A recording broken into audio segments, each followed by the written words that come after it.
আসসালামু আলাইকুম ওরহমতুল্লাহি ওবরাকাতুহু। আমি মুফতি মোহাম্মদ ইজহারুল হক, প্রিন্সিপাল পত্র গাউসি ইসলামী ফাজিল মাদ্রাসা।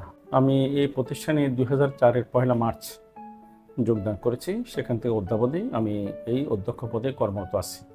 বর্তমানে আমাদের আলিয়া শাখায় ছাত্র সংখ্যা 900-র উপরে আছে, আর আমাদের হেফজ বিভাগের ছাত্র সংখ্যা রয়েছে 120 জন, নাজরা এবং হেফজ মিলিয়ে। তো টোটাল ছাত্র সংখ্যা আমাদের এখন 1000-এর উপরে।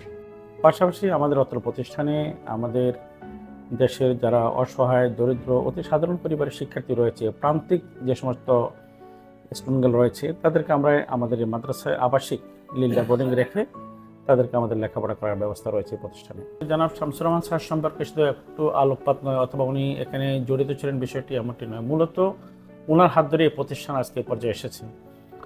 1980 সনে যখন এই মাদ্রাসা প্রতিষ্ঠা করা হয় মক্তবের মতো করে, সেখান থেকে মাদ্রাসা করার যে চিন্তা, মাদ্রাসা করে যে একটা বড় প্রতিষ্ঠান করা সম্ভব হয়, এই চিন্তা এবং এই ধারণাটা স্যারের পক্ষ থেকে এসেছেন।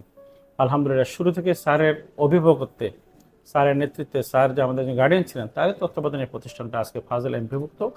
ফাজিলের পাশাপাশি হেফজ, নুরানি, আলিয়া সহ বিভিন্ন যে আমরা কর্মকাণ্ড আমরা করতে পেরেছি মূলত স্যারের নেতৃত্বেই।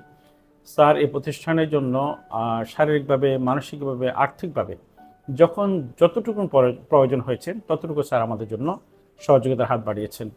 আমরা স্যারের প্রতি কৃতজ্ঞ। বর্তমানে স্যারের পরিবার আমাদের এই প্রতিষ্ঠানের সাথে জড়িত রয়েছেন, বিশেষ করে স্যারের ছোট ছেলে জনাব আসিফুর রহমান শিহাব সাহেব।